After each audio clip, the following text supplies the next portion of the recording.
સમાચાર સગીરે વાહનની ચાવી મળી ગઈ હતી અને ત્યારબાદ સૌથી પહેલા તો આ દ્રશ્યો આપ જોઈને ચોંકી જશો। અમદાવાદનો બનાવ તમામ વાલીઓ માટે ચેતવણીરૂપ કિસ્સો છે। અમદાવાદના સાયન્સ સિટીના શિવાલિક હાઇટ્સમાં સગીર કાર ચાલકનો આતંક। 15 વર્ષના સગીરે કાર પરનો કાબુ ગુમાવતા દુર્ઘટના સર્જાઈ। મુલાકાતે આવેલા એક વ્યક્તિને પૂરપાટ ઝડપે કારે ટક્કર મારી। અકસ્માતની સમગ્ર ઘટનાના રહેણાંક વિસ્તારમાં સીસીટીવીમાં જોવા મળ્યા છે દ્રશ્યો। સદનસીબે મોટી જાનહાનિ ટળી છે, પરંતુ યુવક ગંભીર રીતે ઇજાગ્રસ્ત થયા છે। સગીરના હાથમાં સ્ટીયરિંગ આપતા સુરક્ષા સામે સવાલો ઉઠી રહ્યા છે। સગીર પાસે ચાવી આવી ક્યાંથી? ગાડી લઈને જઈ રહ્યો છે આ 15 વર્ષનો સગીર। ટર્નિંગ વખતે આ દ્રશ્યોમાં આપ જોશો તો ટર્નિંગ વખતે સામેથી એક વ્યક્તિ ચાલીને આવે છે। બ્રેકના બદલે એક્સિલેટર દબાઈ દીધું હોય તેવું લાગી રહ્યું છે હાલમાં દ્રશ્યોથી જોતા। વધુ માહિતી ન્યૂઝ 18 સંવાદદાતા નવીન પાસેથી મેળવીશું। નવીન, સમગ્ર ઘટનાને લઈને શું વધુ જાણકારી મળી રહી છે? સિદ્ધાર્થ, સાયન્સ સિટી રોડ ઉપર શિવાલિક હાઇટ્સ આવેલું છે, ત્યાં યુવક જે સીસીટીવીમાં દેખાઈ આવે છે કે ચાલતા જઈ રહ્યા તે દરમિયાનમાં આ જે સગીર છે તેને ગાડી જે છે હંફાઈ છે અને જેના કારણે એનું અકસ્માત થયું છે, જેમાં ઈજા પહોંચી છે। જો કે સૌથી મોટો સવાલ અહીંયા એ છે કે સગીરને ગાડી આપી કોણે? સોસાયટીમાં કેટલાક નિયમો હોય છે સ્પીડ બ્રેકરને લઈને, સ્પીડને લઈને, પરંતુ પોલીસે હવે શું કાર્યવાહી કરી છે અને જો ગુનો દાખલ કરવાની વાત થઈ હતી, પરંતુ હાલ શું કાર્યવાહી કરી છે તે ચાલી રહી છે। પરંતુ ક્યાંક ને ક્યાંક આવા કિસ્સાઓ લાલબત્તી કિસ્સા સમય એટલા માટે છે કેમ કે વાલીઓ જે છે તે પોતાના બાળકોને આ પ્રકારે ગાડીઓ આપી દેતા હોય છે અને તે ખૂબ જ ચિંતાજનક સમાજ માટે છે। જી આભાર નવીન, સમગ્ર માહિતી બદલ। તો હાલમાં પોલીસ તપાસ શરૂ કરી ચૂકી હોવાની જાણકારી મળી રહી છે।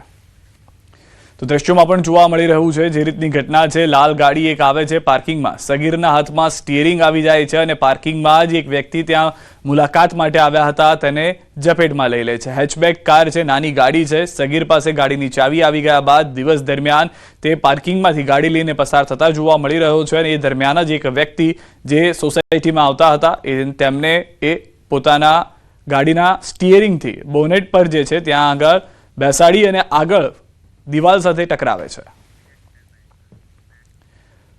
વડોદરા શહેરના મકરપુરા વિસ્તારમાં હચમચાવી દીધી ઘટના સામે આવી છે। હવેલી ફ્લેટમાં રહેતી 20 વર્ષીય યુવતીએ બિલ્ડિંગની છત પરથી મોતની છલાંગ લગાવી। યુવતીના મોતથી સમગ્ર વિસ્તારમાં શોકનો માહોલ છવાઈ ગયો છે। ઘટનાના સીસીટીવી ફૂટેજ સામે આવતા ચકચાર મચી છે। મકરપુરા પોલીસ દ્વારા સમગ્ર મામલે તપાસ હાથ ધરવામાં આવી છે। યુવતીએ ફ્લેટની છત પરથી છલાંગ લગાવી છે। યુવતીનું મોતનું કારણ હજી પણ અકબંધ હોવાની જાણકારી મળી રહી છે। કેમ યુવતીએ આવું કર્યું તે હજુ સુધી જાણી શકાયું નથી।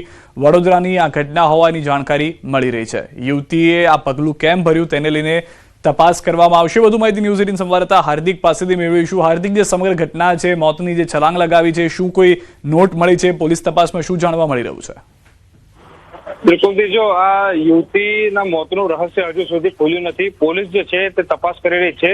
યુવતી જ્યાં રહેતી હતી ત્યાં પણ ચકાસણી કરવામાં આવી રહી છે કે તેને કોઈ સુસાઇડ નોટ લખી છે કે કેમ, અને જે અડોશ પડોશના લોકો છે તેના સગા સંબંધીઓ છે તેમના પણ નિવેદન લેવાની પ્રક્રિયા જે છે તે કરવામાં આવી રહી છે।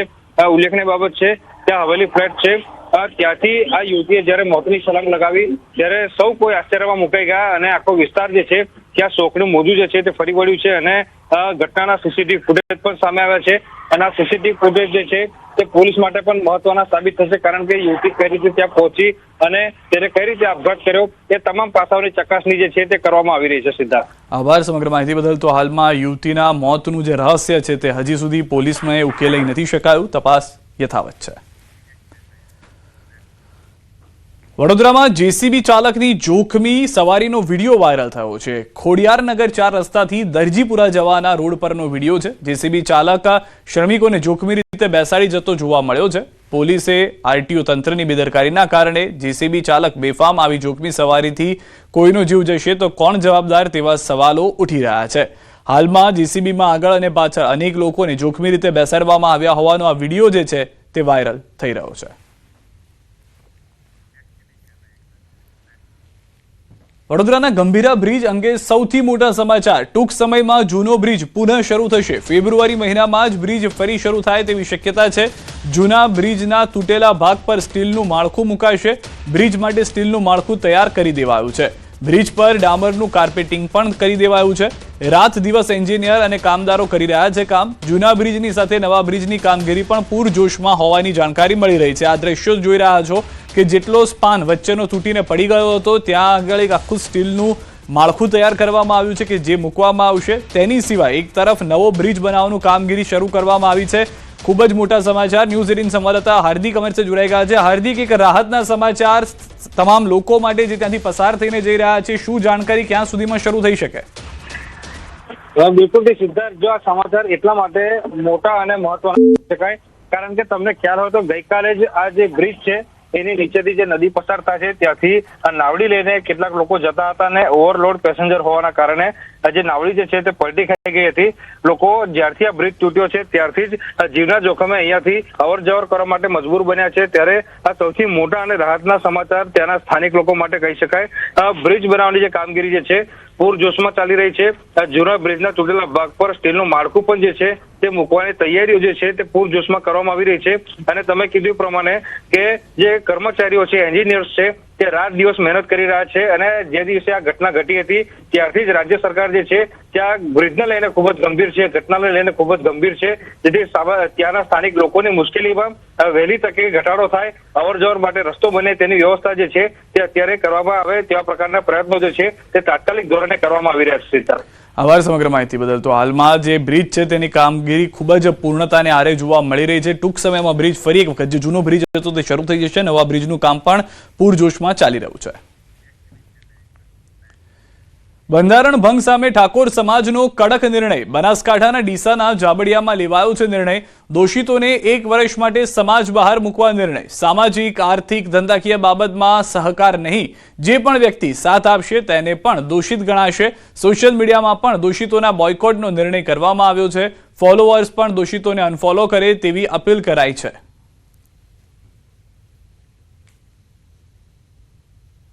ઠાકોર સમાજ તેમને 1 વર્ષ માટે જ્ઞાતિ બહાર એટલે કે નાત બહાર મૂકવાનો નિર્ણય કરે છે. આ વ્યક્તિઓને સામાજિક, આર્થિક કે ધંધાકીય કોઈ પણ જાતનો સમાજે સાથ સહકાર આપવો નહીં અને સહકાર આપનાર વ્યક્તિ સમાજનો દોષિત ગણાશે. લહેરાજી રતનજી ઠાકોર કે જેમના ઘરે લગ્ન હતા, ગબ્બરભાઈ વનાજી ઠાકોર કલાકાર, અર્જુનભાઈ વનાજી ઠાકોર એ પણ કલાકાર, આ 3 પરિવાર ઉપર આ બંધારણનો અમલ આજથી અહીં બેઠા બેઠા ચાલુ છે. તો બનાસકાંઠાના ડીસાના જાબડિયા ગામે ઠાકોર સમાજની બેઠકમાં બંધારણના ભંગ બદલ 3 લોકો સામે કરાયો નિર્ણય. જેમાં જેને ઘરે લગ્ન હતા તે લહેરાજી રતનજી ઠાકોર, કલાકાર ગબ્બર વનાજી ઠાકોર, લોક કલાકાર અર્જુન વનાજી ઠાકોર, એમ આ 3 પરિવારોને 1 વર્ષ માટે સમાજ બહાર કરવાનો નિર્ણય કરાયો છે. આ તરફ નિયમોના ભંગ કરનાર જાબડિયા ગામના આગેવાન સમાજની બેઠકમાં પાઘડી ઉતારી સમાજની માફી માંગતા જોવા મળ્યા અને કહ્યું કે સમાજ જે નિર્ણય લેશે તેને સ્વીકારીશ. અમે જાબડિયામાંથી ભૂલથી થઈ એની હું માફી માંગુ છું. અમે જે થોડા ઘણો પ્રયત્ન કર્યા અને અમારા પ્રયત્નમાં કોઈ ખોમી રહેતી હોય, બધા અમારા ગીતા બનાવ્યા હોય અને ભાઈ આજે સમાજનું બંધારણ તોડ્યું છે એના બદલ અમે આખી સમાજને 2 હાથ જોડીને અમે ગૌમપતિ માફી માંગીએ. અને હવે આપણા આખા ગામના આ જે બંધારણ છે કે આપણે બધાને સમાજ કઈ રીતે બધા આપણે પાળવા માટે એગ્રી રહેવું પડશે અને સમાજ જે કહે આપણે 1 વર્ષ સુધી આપણે વર્તવું પડશે. આ બેઠકમાં સાંસદ ગેનીબેન દિલ્હીથી વર્ચ્યુઅલી જોડાયા હતા. તેમણે સમાજના આગેવાનના નિર્ણયને આવકાર્યો હતો. આજે એ ઠાકોર સમાજને એકને નુકસાન નથી કર્યું, બાકીના 5 સમાજો કે 6 સમાજો જેને પણ બંધારણ કર્યું હતું એમનું પણ ક્યાંક ને ક્યાંક મનોબળ ઢીલું પાડવા માટેનો પ્રયત્ન આ જાબડિયા ગામમાંથી થયો છે. એમને કર્યો છે, એ સમાજનો દ્રોહ કર્યો છે. એ કોઈ દંડને પાત્ર નહીં, પણ તમે બધા જે આગેવાનો નિર્ણય લઈ અને આવું બીજા કોઈ ન કરે એવું જે નક્કી કરવાનું હોય કરજો ને એમાં હું મારો ટેકો પુરાવું છું. સમાજનો એક વડીલ, યુવાન અને આખો સમાજ બંધારણ પાળવા માટે એકદમ મક્કમ છે. અને જ્યારે ક્યાંક આવો બંધારણનો ભંગ થતો હોય ત્યારે 3 જિલ્લાનો સમાજ આક્રોશમાં હતો અને આક્રોશ આજે તમે જોયો છે. અને મને ભરોસો છે આ સમાજ ઉપર કે 100% બંધારણ સમાજનું પાળશે. ભવિષ્યમાં આવી ભૂલો નહીં થાય એવી આશા રાખું. અમદાવાદમાં રાજસ્થાનથી પાર્સલમાં મંગાવવામાં આવેલો દારૂ ઝડપાયો છે. ક્રાઇમ બ્રાન્ચે સારસ્વત પાર્સલ સર્વિસમાં દરોડા પાડી જથ્થો પકડ્યો છે. 3 લાખથી વધુના દારૂ સાથે મહેમૂદ શેખની ધરપકડ. પાર્સલની આડમાં દારૂની હેરાફેરીનું મોટું નેટવર્ક પર્દાફાશ. દારૂનો જથ્થો મોકલનાર રાજસ્થાનનો મુખ્ય સપ્લાયર હાલ ફરાર છે. ક્રાઇમ બ્રાન્ચે કુલ રૂપિયા 3.63 લાખનો મુદ્દામાલ જપ્ત કરી કાર્યવાહી કરી છે. ખાનગી પાર્સલ સર્વિસનો દારૂ છુપાવવા માટે ઉપયોગ થતો હતો. પોલીસે ફરાર સપ્લાયરને પકડવા માટે ચક્રો ગતિમાન કર્યા છે. વધુ માહિતી ન્યૂઝ 18 સંવાદદાતા નવીન પાસેથી મેળવીશું. નવીન, જે હાલમાં જાણકારી મળી રહી છે પાર્સલની આડમાં દારૂની હેરાફેરીનું આખું નેટવર્ક ઝડપાયું છે, કે કઈ રીતની આખું આ પ્રોસેસ કરવામાં આવતું હતું, કેટલી મોટી સફળતા? સિદ્ધાર્થ, જે રીતે હવે પોલીસે અલગ અલગ રીતે દારૂ અને જુગાર ઉપર કાર્યવાહી શરૂ કરી છે, ત્યારે જે સપ્લાયર અને દારૂ મંગાવનાર છે હવે નવા કિમિયાઓ જે છે તે અપનાવતા હોય છે. ત્યારે રાજસ્થાનથી આ સારસ્વત પાર્સલમાં સર્વિસમાં દારૂનો જથ્થો મંગાવવામાં આવ્યો હતો. જો કે તમે જોઈ શકો છો વિડીયોમાં પર કઈ રીતે છુપાઈને કે ખબર ના પડે એ રીતે આ પાર્સલ સર્વિસની અંદર આ દારૂનો જથ્થો મંગાવ્યો હતો અને ક્રાઇમ બ્રાન્ચ એક આરોપી મહેબૂબ શેખની ધરપકડ કરી છે. પરંતુ આ રાજસ્થાનની સપ્લાય કરનાર વ્યક્તિ છે તેની શોધખોળ હાથ ધરી છે. આભાર સમગ્ર માહિતી બદલ. તો હાલમાં આ વ્યક્તિ છે તેની પણ શોધખોળ હાથ ધરવામાં આવી છે, તેને પણ પકડવા માટેના પ્રયાસ કરવામાં આવશે. સુરતમાં એસએમસીએ રેડ કરીને 1 કિલો એમડી ડ્રગ્સ જપ્ત કર્યું છે. એસએમસીની સ્પેશિયલ રેડમાં એમડી ડ્રગ્સ નેટવર્ક પર મોટો પ્રહાર કરવામાં આવ્યો છે. સુરતમાં એસએમસીની કાર્યવાહીથી ડ્રગ્સ માફિયામાં ખળભળાટ છે. એસએમસી રેડ દરમિયાન 1053.65 ગ્રામ એમડી મેફેડ્રોન જપ્ત, કુલ રૂપિયા 41,70,050નો મુદ્દામાલ કબજે કરવામાં આવ્યો. ડ્રગ્સ હેરાફેરી માટે વપરાતી 2 લક્ઝરિયસ ગાડીઓ જપ્ત કરાઈ છે. એસએમસીએ 4 મોબાઈલ અને રોકડ રકમ પણ કબજે કરી છે. એસએમસી રેડમાં ઓમપ્રકાશ જાટ, મહેન્દ્ર જોશી અને ચેલ્સી પુરોહિત ઝડપાયા છે. 3 મુખ્ય સૂત્રધારોને એસએમસી દ્વારા વોન્ટેડ જાહેર કરાયા છે. રાજસ્થાનથી સુરત સુધી એમડી સપ્લાય નેટવર્કનો ખુલાસો. એસએમસીએ હવે સમગ્ર ડ્રગ્સ ચેઇન ખોળવા તપાસ તેજ કરી છે. વધુ માહિતી ન્યૂઝ 18 સંવાદદાતા કીર્તેશ પાસેથી મેળવીશું. કીર્તેશ, જે ડ્રગ્સ પરની સ્ટ્રાઇક છે તે સુરતમાં યથાવત જોવા મળી રહી છે, શું વધુ માહિતી? બિલકુલ, જે પ્રકારે સુરતમાં એમડી ડ્રગ્સનું લાંબા સમયથી વેચાણ થઈ રહ્યું છે તેના પર સુરત પોલીસે તવાઈ બોલાવવાની શરૂ કરી છે. ત્યારે સૌથી મોટી વસ્તુ સામે આવી છે કે સુરતમાં એમડી પકડવા માટે સતત ક્રાઇમ એસઓજી અને ક્રાઇમ બ્રાન્ચ કામ કરતી હોય છે. ત્યારે એસઓજીના નાક નીચેથી કહી શકાય એસએમસી દ્વારા એક રેડ કરવામાં આવી છે અને ડ્રગ્સનો જથ્થો ઝડપી પાડવામાં આવ્યો છે. ખાસ કરીને જે રીતે સ્ટેટ મોનિટરિંગ સેલ દ્વારા રેડ કરવામાં આવી છે, અંદાજિત 41 લાખ રૂપિયાનો મુદ્દામાલ કબજે કરવામાં આવ્યો છે. 4 મોબાઈલ છે. અલગ અલગ વ્યક્તિઓની ધરપકડ કરવામાં આવી છે. ખાસ કરીને રાજસ્થાનથી સુરત સુધીનું આ નેટવર્ક ચાલતું હતું. એટલે કે સુરત પોલીસ ગમે તેવી મોટી વાતો કરતી હોય, ડ્રગ્સ પકડવાની વાત કરતી હોય છે, ત્યારે સુરત ક્રાઇમ બ્રાન્ચે એસઓજીના નાક નીચેથી સ્ટેટ મોનિટરિંગ સેલ એમડી ડ્રગ્સનો જથ્થો ઝડપી પાડીને સુરત પોલીસનું નાક કાપી કાઢ્યું છે. આભાર સમગ્ર માહિતી બદલ. તો હાલમાં જે જાણકારી મળી રહી છે તે પ્રમાણે ડ્રગ્સ હેરાફેરીમાં વપરાતી 2 લક્ઝરિયસ કાર વધુ જે છે તે પણ જપ્ત કરી દેવામાં આવી છે. અમદાવાદમાં ગુજરાત યુનિવર્સિટીમાં વિદ્યાર્થીઓની અશોભનીય ઉજવણી. વિદ્યાના ધામમાં વિદેશી કલ્ચરના નામે ડીજેના તાલે ધમાલ. વિદ્યાર્થીઓ એકબીજાના કપડા પર માર્કરથી અભદ્ર શબ્દો લખ્યા. કપડા પર અશ્લીલ અને અપમાનજનક લખાણથી યુનિવર્સિટીની ગરિમા જોખમાઈ. શિક્ષણ સંસ્થામાં શિસ્તના લીરે લીરા ઉડાવતા વિદ્યાર્થીઓ કેમેરામાં કેદ થયા. ઉજવણીના બહાને અસભ્ય વર્તન વાલીઓમાં પણ ચિંતાનું કારણ બન્યું છે. સુજલામ સુફલામ જળસંચય યોજના અંગે કેબિનેટની બેઠકમાં નિર્ણય લેવાયો છે. આ વર્ષે 21 ફેબ્રુઆરીથી શરૂ કરાશે જળસંચય યોજના. સરકારના પ્રવક્તા મંત્રી જીતુ વાઘાણીએ કહ્યું કે 3જી માર્ચે હોળી છે. હોળાષ્ટક બેસતા શ્રમિકો ગામે જતા હોવાથી 21મીથી શરૂ કરવામાં આવશે.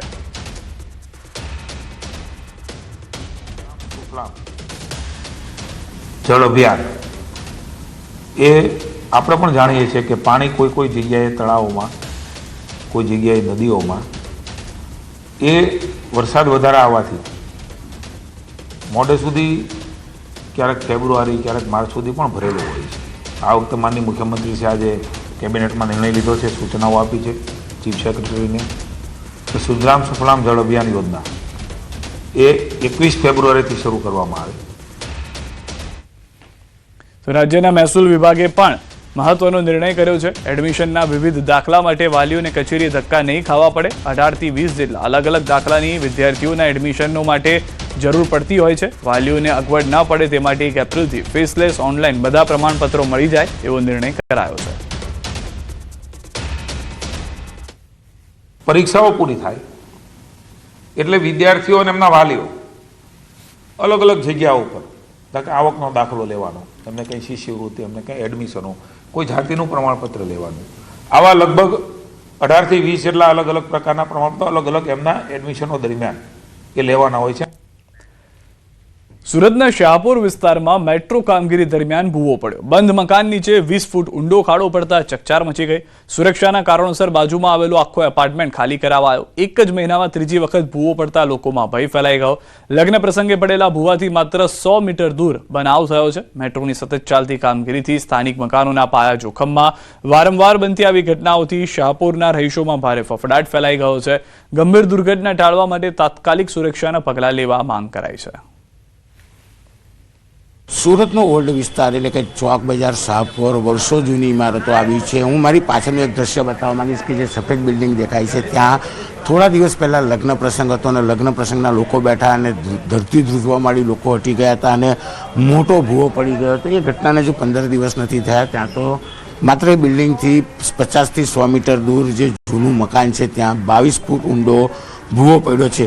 ભૂવો પડવાનું કારણ માત્ર એટલું જ છે કે અહીંયાથી મેટ્રોની ટનલ પાસ થઈ રહી છે. ટીપીએમ મશીન અહીંયાથી પાસ થઈ રહ્યું છે. તેના વાઇબ્રેશનને લઈને અલગ અલગ જગ્યાઓ પર કંપનને લઈને નુકસાન થઈ રહ્યું છે. ખાસ કરીને આ ચોક બજાર વિસ્તારમાં કેટલાક મકાનોમાં ટેકા મૂકવા પડ્યા છે, કેટલાક મકાનો ખાલી કરાવવા પડ્યા છે. ક્રાઇમ બ્રાન્ચ ટેકાના પર પહોંચી ગયું છે ત્યારે શાહપુર વિસ્તારમાં એક મકાનની નીચે 22 ફૂટ ઊંડો ભૂવો પડ્યો છે. ખાસ કરીને આ મકાન વર્ષો જૂનું છે એટલે કે મકાનમાં કોઈ રહેતું નથી. તેને લઈને મોટી ખાના ખરાબી અટકી છે. તેની બાજુમાં આવેલું એપાર્ટમેન્ટ છે તેને અસર થતાં ત્યાં રહેતા તમામ લોકોનું સ્થળાંતર કરાવવામાં આવ્યું છે. સ્થાનિક લોકો છે, આપણે સ્થાનિક લોકો સાથે વાત કરીએ કારણ કે 15 દિવસમાં 2 ઘટના, લગ્ન પ્રસંગવાળું ઘર હતું અને ત્યારબાદ આ ઘટના.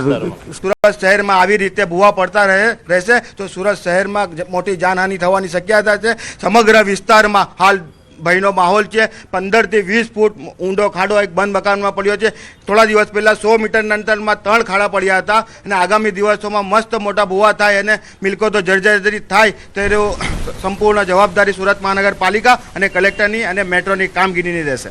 મકાનો વચ્ચેથી જ્યારે મેટ્રો પસાર થઈ રહી છે હું બતાવીશ કે એક જૂનું ઘર અને ઘરની નીચેનો જે આ ભૂવો છે ચોક્કસ ઘરમાં કોઈ હતું નહીં એટલે મોટી જાનહાનિ ટળી છે. ઘટનાની જાણ થતાં પોલીસ અધિકારીઓ ઘટના સ્થળે પહોંચ્યા છે, મેટ્રો કોર્પોરેશનના પહોંચ્યા છે અને ખાસ કરીને ફાયરના જવાનોને તૈનાત કરવામાં આવ્યા છે.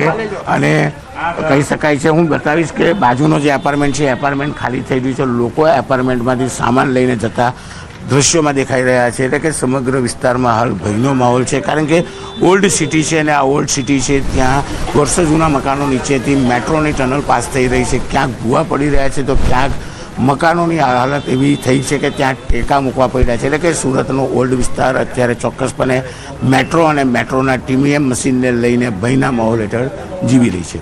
કેમેરામેન જીગર ગુગલ સાથે Kirtesh Patel, news 18 Gujarati, Surat. Reliance industries લિમિટેડના કોર્પોરેટ અફેર્સના ડાયરેક્ટર તથા રાજ્યસભાના સાંસદ પરિમલભાઈ નથવાણીના હસ્તે જામખંભાળિયાના હર્ષદપુર વિસ્તારમાં શ્રી વિજય ચેરિટેબલ ટ્રસ્ટ સંચાલિત શ્રી VH અને VH હાઈસ્કૂલના નવનિર્મિત ભવનનું આજરોજ લોકાર્પણ કરવામાં આવ્યું. રિલાયન્સના ગ્રુપ પ્રેસિડેન્ટ ધનરાજભાઈ નથવાણીના માર્ગદર્શન હેઠળ રિલાયન્સ ઇન્ડસ્ટ્રીઝ લિમિટેડ દ્વારા નવનિર્માણ પામેલા આ શાળા ભવનથી ખંભાળિયા શહેરની શૈક્ષણિક સુવિધાઓમાં નોંધપાત્ર વધારો થયો છે. વર્ષ 1986માં નિર્માણ પામેલી આ શાળા જર્જરિત બનતા મકાનમાં ધોરણ 9 થી 12માં અભ્યાસ કરતા અંદાજે 300 કિશોર કિશોરીઓને વધુ સુવિધાજનક અને સુરક્ષિત વાતાવરણ મળી રહે તે હેતુથી રિલાયન્સ ઇન્ડસ્ટ્રીઝ લિમિટેડના સામાજિક ઉત્તરદાયિત્વના ભાગરૂપે આ કામગીરી હાથ ધરવામાં આવી હતી.